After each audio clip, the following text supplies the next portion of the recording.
Welcome to a Vale of Crime, where history's shadows come to life and truth hides just beneath the surface.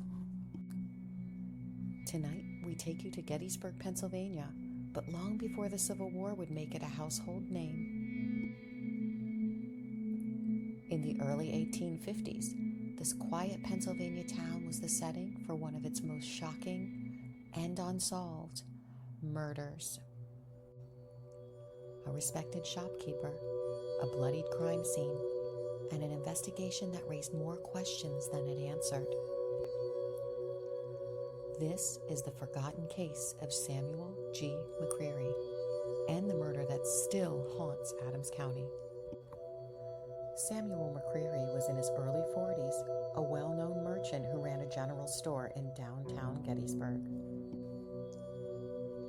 He lived modestly, was unmarried, and had no children, but he was known to be fair and, by all accounts, intelligent and precise. He kept a tight ledger, paid his debts, and held quiet influence in town. But sometime in the late spring of 1853, Samuel simply vanished. Customers noticed first, then neighbors. His horse was unattended, his windows were dark, and still no sign of him. After several days, a concerned acquaintance forced the door to Samuel's small cottage. What he found inside would rattle the entire county. There, on the wooden floor of his bedroom, lay Samuel G. McCreary, face down, blood dried beneath his head. He had been struck twice in the skull with a bladed object, most likely an axe.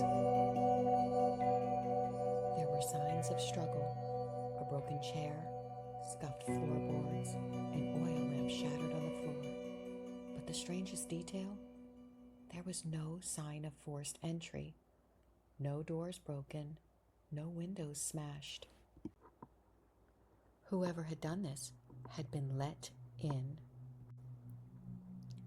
An autopsy confirmed the worst: blunt force trauma consistent with a sharp object. Samuel's cash box was empty, his gold pocket watch gone.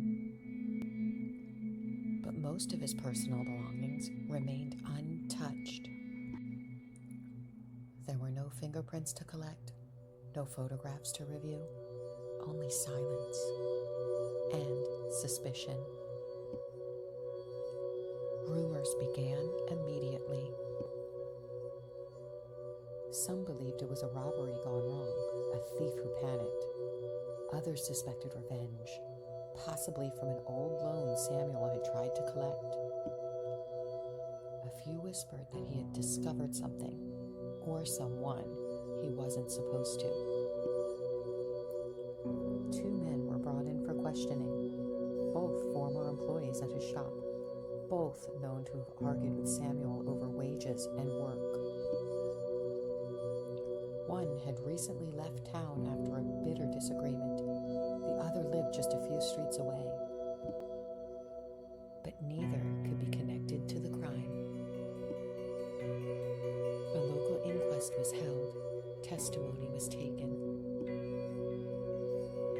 But with no eyewitnesses, no recovered weapon, and no confession, the investigation collapsed.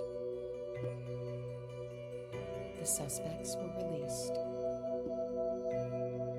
and Samuel's case went cold. He was buried in Evergreen Cemetery, the very ground that just a decade later would hold the dead of Gettysburg's bloodiest days. But unlike those soldiers, Samuel's death left no monument, no resolution, no justice.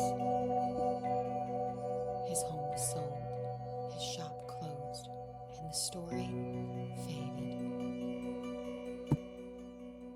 What really happened to Samuel G. McCreary? Was it a vengeful worker? A drifter passing through? or someone from town, someone who knew just when to strike. The axe was never found. The killer never named. And Samuel's story was buried beneath the war that would soon consume Gettysburg. But for those who still walk its streets, echoes of that spring night have never fully faded.